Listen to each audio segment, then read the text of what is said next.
Hello students, જય સ્વામિનારાયણ બધાને. સહજાનંદ વિદ્યાલય તરફથી ચાલતા ઓનલાઈન વિડીયો લેક્ચરમાં આપણે ધોરણ 11નું ચેપ્ટર નંબર 6નો અભ્યાસ કરીએ છીએ. બરાબર વિદ્યાર્થી મિત્રો? હવે આજના વિડીયો લેક્ચરમાં કાર્યના ટૉપિક વિશે વાત કરીશું. આમ તો આ બોર્ડની અંદર કેન્સલ થયેલો ટૉપિક છે, પણ JEE નીટ માટે અને MCQ દાખલાઓ માટે ખાસ ઉપયોગી છે. ભલે કટ થયો હોય પણ એકવાર વિડીયો લેક્ચર જોજો અને એના સૂત્રો ધ્યાનમાં રાખજો, તો ભવિષ્યની અંદર જે તમારે કોમ્પિટિટિવ એક્ઝામ આપ્યું છે એમાં તમને મુશ્કેલી નહીં પડે. બરાબર? મારે તો મહેનત કરવી પડી, પણ તમે થોડુંક જોજો. બરાબર? કારણ કે અગત્યનું છે એટલા માટે. ચલો, તો કાર્ય વિશે. કેવા કાર્ય? તો આપણે જાણીએ છીએ કે દરેકને ખબર છે, કાર્ય એટલે કોઈ પણ વસ્તુ હોય એના પર જ્યારે બળ લગાવવામાં આવે છે, બરાબર, કોઈ વસ્તુ હોય એના બિંદુ ઉપર શું લાગે? બળ લાગે. બળ લાગે ત્યારે એ વસ્તુ બળની દિશામાં ખસે, સ્થળાંતર કરે, ત્યારે કાર્ય થયું કહેવાય. ત્યારે શું થયું કહેવાય? કાર્ય. હવે કાર્ય મુખ્યત્વે બે રીતના છે. એક વિદ્યુત રસાયણ વિજ્ઞાનની અંદર બે પ્રકારના કાર્ય મહત્ત્વના છે. એક કાર્ય છે વિદ્યુત કાર્ય. કયું? વિદ્યુત. અને બીજું છે યાંત્રિક. વિદ્યુત કાર્ય અને બીજું યાંત્રિક કાર્ય, એમ બે કાર્ય મહત્ત્વના છે. જેમાં આપણે અહીંયા યાંત્રિક કાર્ય એટલે કે એને દબાણ કદ કાર્ય કહે છે. કયું કાર્ય? યાંત્રિક કાર્ય કે દબાણ કદ કાર્ય કહે છે. તો આ દબાણ કદના કાર્યને સમજવા માટે આપણે એક નળાકારને ગણતરીમાં લઈએ છીએ. આ રહ્યો નળાકાર. બરાબર? એ નળાકાર છે ને ગણતરીમાં લઈએ, જેમાં 1 મોલ તો આ નળાકાર છે. બરાબર? એની અંદર આ જે બ્લુ જે શેડ દેખાય છે એ વાયુ ભરેલો છે. કેટલો ભરેલો છે? 1 મોલ.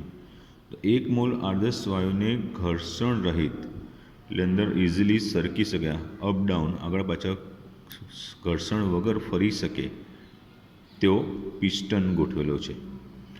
એટલે 1 મોલ આદર્શ વાયુને ઘર્ષણ રહિત પિસ્ટન વડે ફિટ કરેલો છે. હવે વાયુનું કદ ત્યારે VI, આ જે અહીંથી અહીં સુધીનું આ જે કદ છે એ શું કહેવાય? VI કહેવાય. શું કહેવાય એને? VI.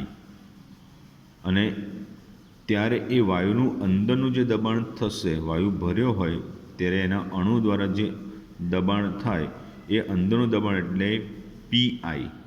ઇન્ટરનલ, I એટલે ઇન્ટરનલ, એટલે અંદરનું કદ VI, ત્યારે એ અંદરના વાયુનું દબાણ PI છે. હવે જો બાહ્ય દબાણ PEX, એક્સટર્નલ, EX એટલે એક્સટર્નલ. હવે આના પિસ્ટન પર આપણે બાહ્ય દબાણ લગાડીએ. બરાબર? શું લગાડવામાં આવે? બાહ્ય દબાણ. તો જો બાહ્ય દબાણ PEX હોય કે જે PI કરતાં, એટલે અંદરનું ધારો કે જેટલા વાતાવરણ હોય, સપોઝ કે ચલો એમ કહીએ કે માની લો કે 200 મિલીમીટર છે, તો એના કરતાં વધારે 210, 220, 250 સમથિંગ એટલા મિલીમીટર હોય. જો બાહ્ય દબાણ PEX એટલે એક્સટર્નલ હોય કે જે અંદરનું દબાણ PI છે એના કરતાં વધારે છે, તો પિસ્ટનના અંદરના ભાગ, ત્યારે પિસ્ટન શું થશે? અંદરના ભાગમાં ખસશે. બાહ્ય દબાણ વધારે હોય અંદરના દબાણ કરતાં, તો પિસ્ટન શું થાય? અંદરની તરફ, અહીંયા જોઈ શકો, અંદરની તરફ ધકેલાય છે. બરાબર? એટલે અંદરના ભાગમાં ખસશે. ક્યાં સુધી? તો કે જ્યાં સુધી, બરાબર સાંભળજો, કે જ્યાં સુધી અંદરનું દબાણ બાહ્ય દબાણ જેટલું થાય નહીં ત્યાં સુધી, એટલે અંદરના દબાણ અને બાહ્ય દબાણ વચ્ચે સંતુલન થાય ત્યાં સુધી. એટલે ક્યાં સુધી? કે અંદરનું દબાણ છે એ કોના જેટલું, બાહ્ય દબાણ જેટલું થાય નહીં. કેમ કે આપણે અહીંયા શું કર્યું, પિસ્ટન વડે આમ ધક્કો આપ્યો ને એટલે શું થાય, વાયુ શું થવાનો, સંકોચાવાનો. વાયુ શું થાય, સંકોચાય. એટલે કદ ઘટે એટલે દબાણ વધે ને, એટલે અંદરનું દબાણ વધશે. ક્યાં, એટલે પિસ્ટન ક્યાં સુધી ખસ્યો, કે જ્યાં સુધી અંદરનું દબાણ બાહ્ય દબાણ જેટલું થાય નહીં ત્યાં સુધી, એ ટૂંકમાં સંતુલન ન થાય ત્યાં સુધી. અને આ ફેરફાર એક જ સોપાનમાં એટલે કે એક તબક્કામાં જ કરાય છે. પહેલાં થોડું ખસેડ્યું પછી પાછું થોડું, એવું નહીં. એક ધારો આમ થોડું દબાણ આપીને ખસેડવાનું, બરાબર, આમ થોડું થોડું થોડું થોડું નહીં. એટલે આ જે, બરાબર સાંભળી લેજો કે આ એક જ સોપાનમાં એટલે કે એક તબક્કામાં આ પ્રાપ્ત થાય છે, એટલે કે કાર્ય કરવામાં આવે છે. તો ત્યારે એનું અંતિમ કદ Vf થાય. ત્યારે એનું જે કદ છે અંતિમ, એ અંતિમ કદ Vf થશે. બરાબર. એટલે શરૂઆતનું Vi કદ વાયુ ભર્યો હોય ત્યારે એનું અંદરનું દબાણ Pi, પિસ્ટન જે છે એના પર આપણે એક્સટર્નલ દબાણ જે લગાડીએ એ બાહ્ય દબાણ લગાડી છે એ અંદરના દબાણ કરતાં વધારે છે. બરાબર. એટલે ત્યાં સુધી પિસ્ટન ખસશે કે જ્યાં સુધી અંદરનું દબાણ બાહ્ય દબાણ જેટલું ન થાય. ત્યારે એ વાયુનું સંકોચન થાય એટલે વાયુનું કદ ઘટીને Vf થશે. શું થશે, Vf. શરૂઆતનું કદ Vi, પછી અંતિમ કદ Vf છે. બરાબર, ધ્યાન આપજો. એટલે Vi આમ કેવું વધારે થયું ને, Vf કેવું થયું, ઓછું થયું. Vi મોટું, Vf કેવું થયું, કહેવાય નાનું. બરાબર, આ ધ્યાન આપજો. સારું, તો હવે એના ઉપરથી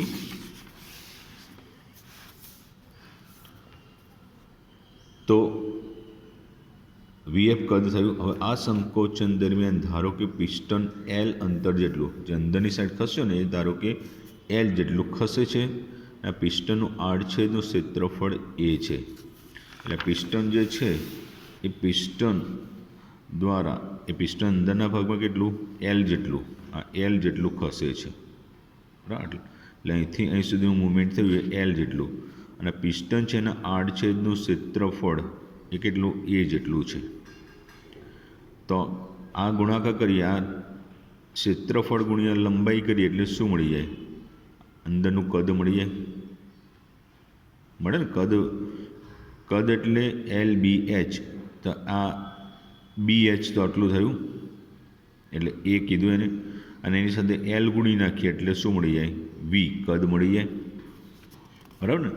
તો એ પરથી અહીંયા કદનો ફેરફાર ડેલ્ટા V ઇક્વલ ટુ શું થશે, LA, ક્ષેત્રફળ ગુણ્યા લંબાઈ. બરાબર. કદનો ફેરફાર LA બરાબર ડેલ્ટા V બરાબર શું થાય, Vf માઇનસ Vi. તો આપણે જાણીએ છીએ કે દબાણ એટલે બળ ભાગ્યા ક્ષેત્રફળ. તો પિસ્ટન પર લાગતું બળ એ શું થશે, તો કે દબાણ ગુણ્યા ક્ષેત્રફળ. એટલે કયું દબાણ લાગે છે, એક્સટર્નલ, એટલે P એક્સટર્નલ ઇન્ટુ A. આ એક પોઈન્ટ બરાબર ખબર પડી. કદનો ફેરફાર LA ઇક્વલ ટુ શું થયું, ડેલ્ટા V. કદ એટલે આમ શું ખબર છે ને, ઘનફળ રૂપે, ઘનફળ કરવું એટલે LBH કરીએ. તો L એટલે અહીંયા લંબાઈ ને A એટલે ક્ષેત્રફળ, એટલે delta V, Vf minus Vi. હવે દબાણ એટલે બળ ભાગે ક્ષેત્રફળ.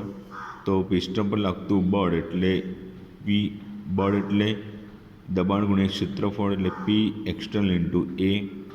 તો પિસ્ટનના ખસવાથી પ્રણાલી પર થયેલ કાર્ય W હોય તો કાર્ય W બરાબર, સૂત્ર જાણો છો ને, W બરાબર F ઇન્ટુ D, બળ ગુણ્યા અંતર.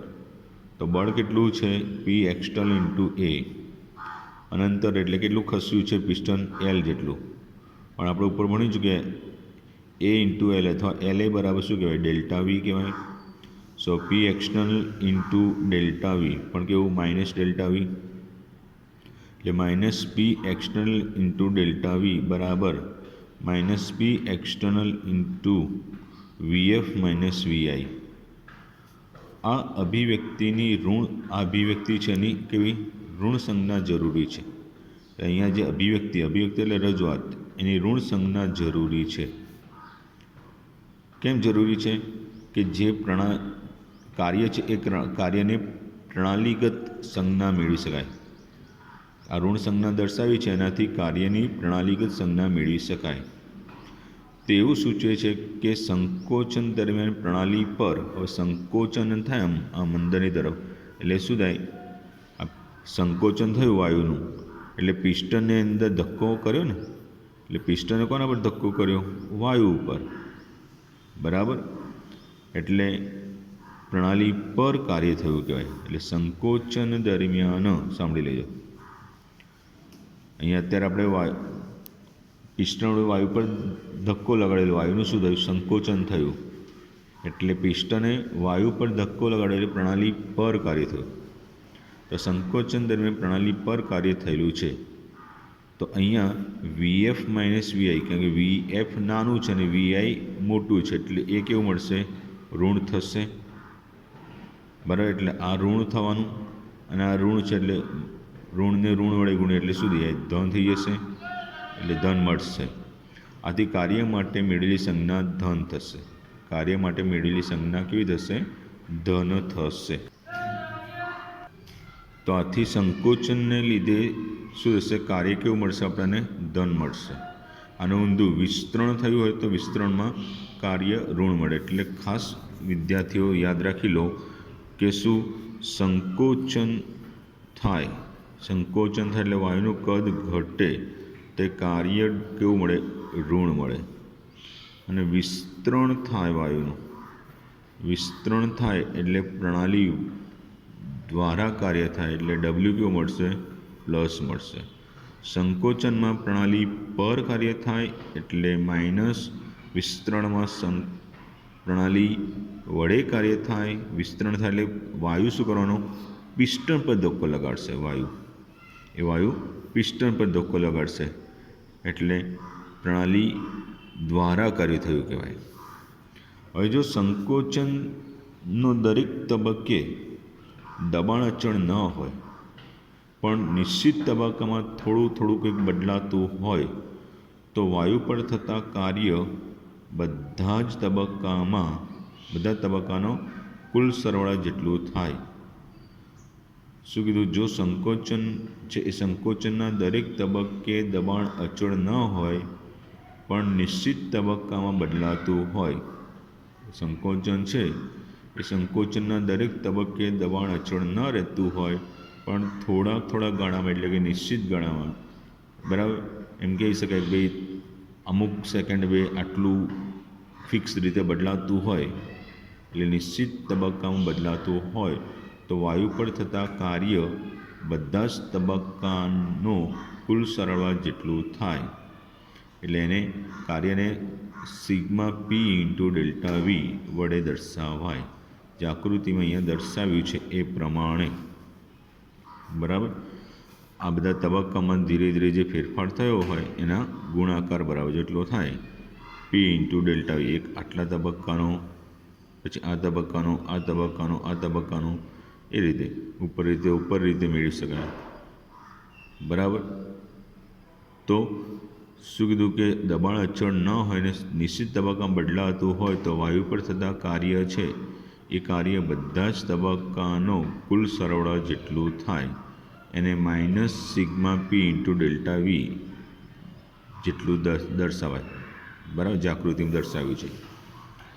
હવે જો દબાણ અચળ ન હોય અને સંકોચન પ્રક્રિયા દરમિયાન એવી રીતે બદલાતું હોય કે વાયુના દબાણ કરતાં અનંત સૂક્ષ્મ રીતે થોડું વધારે હોય. શું કીધું? દબાણ અચળ ના રહેતું હોય અને કેવું રહે?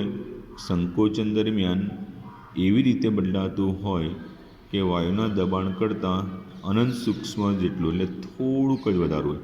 ધારો કે અંદરનું દબાણ 200 મિલીમીટર છે, તો બાહ્ય દબાણ કંઈક 200.10 મિલીમીટર હોય, એટલે અનંત સૂક્ષ્મ જેટલું વધારે હોય, તો કદ પણ કેવું? અનંત સૂક્ષ્મ રીતે ડીવી જેટલું ઘટે. એટલે સમજ્યા, બહુ સૂક્ષ્મ જેટલું બાહ્ય દબાણ વધારે હોય, 200 હોય અંદરનું દબાણ, તો 200.10 મિલીમીટર જેટલું બાહ્ય દબાણ વધારે હોય, તો કદમાં ઘટાડો પણ કેવો હોય? અનંત સૂક્ષ્મ મળવાનો. કેવો કરવાનો? અનંત સૂક્ષ્મ. તો અનંત સૂક્ષ્મ રીતે ડીવી જેટલું ઘટશે. તો આવા કિસ્સામાં આપણે વાયુ પરનું કાર્ય નીચેના સંબંધથી ગણી શકાય. W બરાબર માઇનસ સિગ્મા વીઆઈ થી વીએફ. સિગ્મા એટલે ઇન્ટિગ્રેશન એટલે સંકલન. ફિઝિક્સમાં થોડું ઘણું એના વિશે આવ્યું હશે. તો W બરાબર માઇનસ સંકલન વીઆઈ થી વીએફ પી એક્સટર્નલ ઇન્ટુ ડીવી. તો અહીં પી એક્સટર્નલ એટલે દરેક તબક્કે પી ઇન્ટરનલ પ્લસ ડીપી થશે. ડીપી એટલે અનંત સૂક્ષ્મ જેટલું વધારે. બરાબર, અનંત સૂક્ષ્મ જેટલું વધારે. એટલે અહીંયા સંકોચનના દરેક તબક્કે પી એક્સટર્નલ કેટલું થાય? ઇન્ટરનલ જે છે એના કરતાં ડીપી જેટલું અનંત સૂક્ષ્મ વધારે થશે. બરાબર. તો આકૃતિ જે 6.5C છે એમાં તમે હવે જો સમાન પરિસ્થિતિમાં વિસ્તરણ પ્રક્રમમાં બાહ્ય દબાણ હંમેશા સમાન પરિસ્થિતિ હોય તો સમાન પરિસ્થિતિમાં જે વિસ્તરણ થાય એટલે વાયુ ફેલાય. એટલે વાયુ શું કરશે? હવે પિસ્ટન પર ધક્કો લગાડશે. એટલે વિસ્તરણ દરમિયાન વાયુનું કદ વધશે. તો વિસ્તરણ પ્રક્રમમાં બાહ્ય દબાણ હંમેશા પ્રણાલીના દબાણ કરતાં, એટલે વાયુના અંદરનું દબાણ હોય એના કરતાં બાહ્ય દબાણ કેવું થાય? કંઈક અનંત સૂક્ષ્મ જેટલું ઓછું હોય.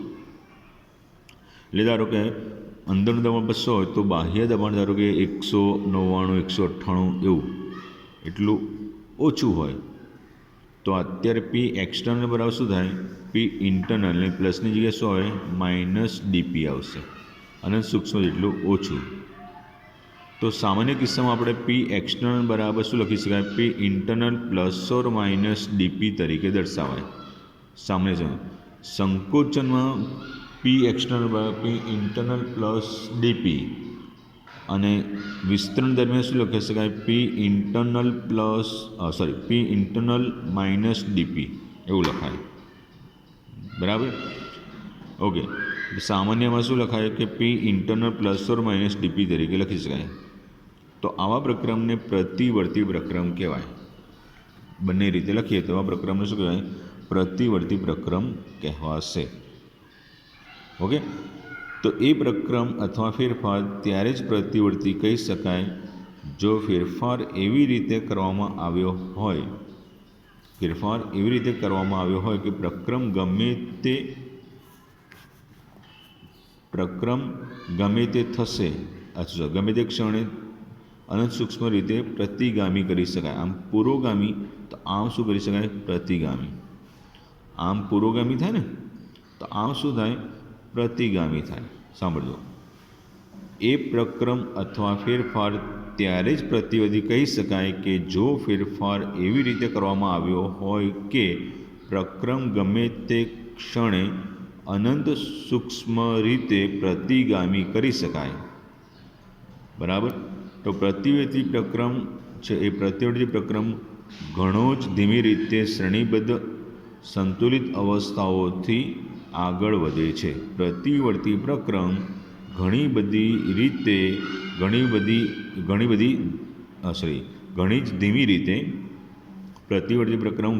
ધીમી રીતે શ્રેણીબદ્ધ સંતુલિત અવસ્થાઓથી આગળ વધે છે કે જેથી પર્યાવરણ અને પ્રણાલી હંમેશા એકબીજાના લગભગ સંતુલનમાં હોય. શું કીધું? ત્યારે પ્રણાલી અને પર્યાવરણ લગભગ એકબીજાના સંતુલનમાં હોય. બરાબર. તો પ્રતિવર્તી પ્રક્રમ સિવાયના પ્રક્રમોને શું કહેવાય? અપ્રતિવર્તી પ્રક્રમો કહેવાય છે. તો ખ્યાલ આવ્યો પ્રતિવર્તી પ્રક્રમ બરાબર. તો તે પ્રતિવર્તી પ્રક્રમ ઘણી ધીમી રીતે અથવા સૂક્ષ્મ રીતે શ્રેણીબદ્ધ સંતુલિત અવસ્થાઓથી આગળ વધે છે. અને પર્યાવરણ અને પ્રણાલી વચ્ચે હંમેશા શું હોય? સંતુલન હોય. આ પ્રતિવર્તી પ્રક્રમની લાક્ષણિકતા કે ખાસિયત પૂછાય ખૂબ શું ઘણી જ ધીમી રીતે અને શ્રેણીબદ્ધ સંતુલિત અવસ્થાઓથી આગળ વધે છે. તેમજ બીજું, પ્રણાલી અને પર્યાવરણ વચ્ચે હંમેશા શું હોય? સંતુલન હોય છે. ચલો, પ્રતિવર્તી પ્રક્રમ સિવાયનું હોય એને શું કહેવાય? અપ્રતિવર્તી કહેવાય છે. બરાબર. હવે તો કે જો કાર્ય પર્યાયને એટલે કે કાર્યને પ્રણાલીના આંતરિક દબાણ સાથે સંબંધિત કરી શકીએ અથવા કરીએ તો પ્રણાલીના આંતરિક દબાણને કાર્ય સાથે પ્રતિવર્તી પરિસ્થિતિમાં નીચે જણાવ્યા પ્રમાણેના સમીકરણ વડે પ્રતિવર્તી પરિસ્થિતિમાં સંબંધિત કરી શકાય. તો પી રિવર્સિબલ REV એટલે રિવર્સિબલ એટલે પ્રતિવર્તી બરાબર સંકલન VI થી VF માઇનસ, એ તો ખબર છે કે એની સંજ્ઞા આપણે માઇનસ આગળ લીધી હતી, પી એક્સટર્નલ ઇન્ટુ DV. પી એક્સટર્નલની જગ્યાએ કોમન રીતે શું લખાય? પ્લસ ઓર માઇનસ DP એટલે સંકલન VI થી VF P internal plus or minus DP into DV. DP into DV ઘણા નાના હોવાથી આમ તો આનું શું થાય? સરવાળો થાય એટલે પહેલાં આ પદ આવે પછી પ્લસ થઈને આવે. અહીંયા લખ્યું છે જુઓ, બરાબર. પહેલાં આ DV આની સાથે ગુણાય પછી આની સાથે ગુણાય, પણ DP ઇન્ટુ DV વાળું પદ ખૂબ નાનું હોવાથી સંકલનમાં એને અવગણાય છે એટલે ખાલી આ પદ રહેશે.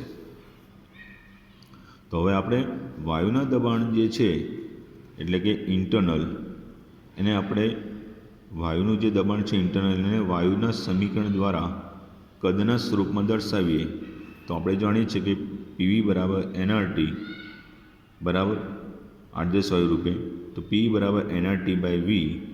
તો અચળ તાપમાને સમતાપી પ્રક્રમ, અચળ તાપમાને શું કહેવાય?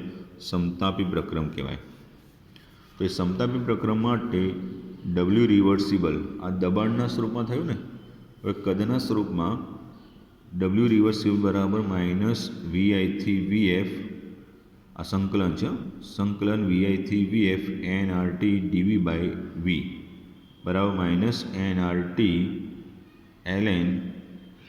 હવે 1/Vનું સંકલન શું થાય? ln V થાય. પણ અહીંયા બે લિમિટ આપી છે એટલે લિમિટના રૂપમાં VF/VI. સાંભળજો, 1/V છે એ 1/Vનું સંકલન ફિઝિક્સમાં આવ્યું છે, 1/x હોય તો એનું ln x થાય.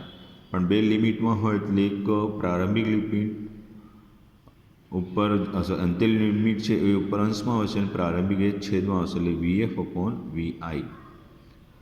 બરાબર. ln એટલે આ યાદ રાખી દીધો, ln એટલે 2.303 log, 2.303 log. તો આથી lnની જગ્યાએ આ લખીએ તો માઇનસ 2.303 nRT log VF/VI થશે. બરાબર. તો આ સૂત્ર ખાસ દાખલાઓની અને MCQની ગણતરી માટે યાદ રાખવાનું છે અને આ પરથી ઘણા બધા MCQ દાખલાઓ આવે છે. ચલો, વાયુનું મુક્ત વિસ્તરણ, એમાં વાત છે કે જો વાયુનું શૂન્ય અવકાશમાં વાયુ છે એનું શૂન્ય અવકાશમાં વિસ્તરણ થાય એને મુક્ત વિસ્તરણ કહેવાય. અને શૂન્ય અવકાશમાં દબાણ તો શું હોય? શૂન્ય જ હોય. એટલે શૂન્ય અવકાશમાં વાયુના વિસ્તરણને મુક્ત વિસ્તરણ કહે છે. આદર્શ વાયુ માટે મુક્ત વિસ્તરણ દરમિયાન કાર્ય થતું નથી. બરાબર. એટલે મુક્ત વિસ્તરણમાં આદર્શ વાયુ છે એ આદર્શ વાયુ માટે કોઈ કાર્ય થતું નથી, કારણ કે દબાણ 0 હોય. દબાણ 0 હોય તો W બરાબર P ઇન્ટુ ડેલ્ટા V સૂત્ર મુજબ P0 હોય તો કાર્ય શું થાય? 0 થાય. એટલે આદર્શ વાયુ માટે શું કીધું? આદર્શ વાયુ છે એ આદર્શ વાયુ માટે મુક્ત વિસ્તરણ તેને કોઈ કાર્ય થતું નથી. બરાબર, કોઈ કાર્ય થતું નથી. પછી એ પ્રતિવર્તી હોય કે અપ્રતિવર્તી હોય. કેમ કાર્ય ન થયું? કે દબાણ 0 હોય તો W બરાબર P ઇન્ટુ ડેલ્ટા Vમાં Pનું મૂલ્ય 0 કરીએ તો તો ડબલ્યુ પણ 0 થાય. તો હવે આપણે સમીકરણ જે ઉષ્માગતિશાસ્ત્રનું સમીકરણ છે ડેલ્ટા યુ બરાબર ક્યુ પ્લસ ડબલ્યુ, એને આપણે અનેક રીતે પ્રક્રમના પ્રકાર પ્રમાણે લખી શકીએ. તો ડબલ્યુ એટલે શું? P external into delta V. એ સમીકરણ 1માં મૂકી દઈએ તો ડેલ્ટા યુ બરાબર Q minus P external into delta V. બરાબર, સમીકરણ અહીંયા માઇનસ લખવાનું રહી ગયું, માઇનસ એટલે કે આપણે આ પ્રણાલીગત રીતે ત્યાં માઇનસ રૂપે લખવાનું છે કે જેથી આપણે કાર્યની ચોક્કસ સંજ્ઞા મેળવી શકીએ. તો ડબલ્યુ બરાબર minus P external into delta V. તો એ આપણે ઉષ્માગતિશાસ્ત્ર સમીકરણ delta U equal to Q plus W મૂકીએ તો ડેલ્ટા યુ બરાબર Q minus P external into delta V. હવે જો આમાં પ્રક્રમ અચળ કદે થતો હોય તો ડેલ્ટા વી બરાબર 0 થાય. તો અચળ કદે મેળવેલી કે ગુમાવેલી ઉષ્મા ક્યુને શું લખાય? ક્યુવી લખાય. એટલે ડેલ્ટા યુ બરાબર શું થશે? ક્યુવી થશે. ક્યુવી પદાંકમાં લખ્યું એટલે નોટ કે અચળ કદે ઉષ્મા પૂરી પાડવામાં આવેલી છે એવું સૂચવે છે. બરાબર, એટલે મુક્ત વિસ્તરણ પ્રણાલી દ્વારા કોઈ કાર્ય થતું નથી અને એ દરમિયાન જો કદનો ફેરફાર પણ શૂન્ય થાય છે ત્યારે આંતરિક ઉર્જાનો ફેરફાર ડેલ્ટા યુ બરાબર ક્યુવી કહી શકાય. બરાબર, જો ઉષ્માનો ફેરફાર થાય તો એ કેટલો હોય? ડેલ્ટા યુ બરાબર ક્યુવી જેટલો મુક્ત વિસ્તરણ. હવે અહીંયા આદર્શ વાયુનું સમતાપી અને મુક્ત વિસ્તરણ. સમતાપી એટલે અચળ તાપમાને મુક્ત વિસ્તરણ. તો આદર્શ વાયુનું શૂન્યાવકાશમાં સમતાપી વિસ્તરણ માટે ડબલ્યુ તો 0, કારણ કે પી એક્સટર્નલ 0 છે. એટલે ડબલ્યુ બરાબર P into delta V. W બરાબર પી ઇન્ટુ ડેલ્ટા વીમાં પી 0 થઈ જાય તો ડબલ્યુ પણ 0. તો જૂલ વૈજ્ઞાનિકે પણ પ્રાયોગિક રીતે નક્કી કર્યું કે ત્યારે ક્યુ પણ 0 થાય, કેમ કે શૂન્યાવકાશમાં કોઈ ઉષ્માની ખાસ કોઈ લેવડ દેવડ થતી નથી. એટલે ક્યુ પણ 0 થાય તો delta U equal to Q plus W સૂત્રમાં કાર્ય 0 અને ક્યુ પણ 0, તો ડેલ્ટા યુ પણ શું થાય? 0 થાય. બરાબર, કેવી સમતાપી સ્થિતિમાં. બરાબર, તો બરાબર ધ્યાન રાખી લેજો કે સમીકરણ 6.1 એટલે ડેલ્ટા યુ બરાબર ક્યુ પ્લસ ડબલ્યુને સમતાપી પ્રતિવર્તી અને અપ્રતિવર્તી ફેરફારો માટે કઈ રીતે રજૂ કરી શકાય? તો સમતાપી અપ્રતિવર્તી માટે ક્યુ બરાબર માઇનસ ડબલ્યુ બરાબર પી external into VF minus Vi. આ એક સમીકરણ ખાસ. સમતાપી અપ્રતિવર્તી. સમતાપી પ્રતિવર્તી પ્રક્રમ માટે ક્યુ બરાબર માઇનસ ડબલ્યુ બરાબર NRT LN VF upon VI, જે આગળ અમને મેળવ્યું તો અહીંયા જ. બરાબર, 2.303 એનઆરટી લોગ. આનું બીજી રીતે લખવું હોય તો 2.303 NRT log VF upon Vi. અને સમોષ્મીમાં ઉષ્માનો ફેરફાર ના થાય એટલે ક્યુ 0 હોય એટલે ડેલ્ટા યુ બરાબર ડબલ્યુ એડી. એ પણ આપણે આગળ મેળવી ચૂક્યા છીએ. તો આ 3 સૂત્રો ખાસ યાદ રાખી લેવાના છે. બરાબર, ક્યારે કયું સૂત્ર વાપરવું એ રકમ અંદર હોય જ. એ આધારે જો કોયડો 6.2 છે કે 2 લીટર આદર્શ વાયુ એક વાતાવરણ દબાણે શૂન્યાવકાશમાં સમતાપી રીતે જ્યાં સુધી કદ 10 લીટર થાય ત્યાં સુધી વિસ્તરણ પામે છે તો કેટલી ઉષ્મા શોષાઈ હશે? આ વિસ્તરણમાં થયેલું કાર્ય ગણો. ક્યુ બરાબર કઈ કીધું છે અહીંયા? સમતાપી. બરાબર, સમતાપી રીતે. તો ક્યુ બરાબર માઇનસ ડબલ્યુ બરાબર પી એક્સટર્નલ વીએફ માઇનસ વીઆઈ. તો વીએફ કેટલું હતું? 10. બરાબર, અને વીઆઈ 2 હતું તો 10 માઇનસ 2. અહીંયા સમતાપી રીતે અને શૂન્યાવકાશનું દબાણ પી એક્સટર્નલ 0 હોય એટલે 0 જ આવશે. એટલે કોઈ કાર્ય થતું નથી. બરાબર, અને ઉષ્મા પણ શોષાઈ નથી. 6.3માં ઉપરનું જે વિસ્તરણ છે એટલે આ રહ્યું છે, એને ધ્યાનમાં લઈને ગણતરી કરો કે જો અચળ બાહ્ય દબાણ એક વાતાવરણ હોય હવે અચળ બાહ્ય દબાણ એક વાતાવરણ હતું ક્યુ બરાબર માઇનસ ડબલ્યુ બરાબર પી એક્સટર્નલ એક મૂકી દેવાનું એટલે 1 ગુણ્યા 8 એટલે 8 વાતાવરણ લીટર 8 વાતાવરણ લીટર અને 6.4માં ઉપરનું વિસ્તરણ છે એને ધ્યાનમાં લો અને પ્રતિવર્તી રીતે 10 લીટર કદ વિસ્તરણ માટે ગણતરી કરો તો ક્યુ બરાબર ડબલ્યુ માઇનસ ડબલ્યુ બરાબર 2.303 NRT log VF upon Vi 2.303 10 log 10 upon 2 VF 10 Vi 2 છે આ 5 થાય 5નો લોગ તો કે 5નો લોગ 0. લોગ જતાં શીખી ગયા છો ને 0.6990 થશે ન શીખ્યા તો પછીના એક વિડીયો લેક્ચર હું લોગનો જણાવીશ સમજાવીશ 0.6990 થશે તો એનો ગુણાકાર કરીએ 0.6990 ગુણ્યા 10 ગુણ્યા 2.303 એટલે 16.1 વાતાવરણ લીટર આવશે બરાબર તો આ એટલું ખાસ તૈયાર કરવાની જરૂર નથી પણ 1-2 વાર ખાલી સમજી લેજો કે ટોપિક કેન્સલ થયેલો છે આપણે 30%ની અંદર ઓકે એટલે 1-2 વાર સમજી લેજો લખવાની જરૂર નથી ચાલશે જય સ્વામિનારાયણ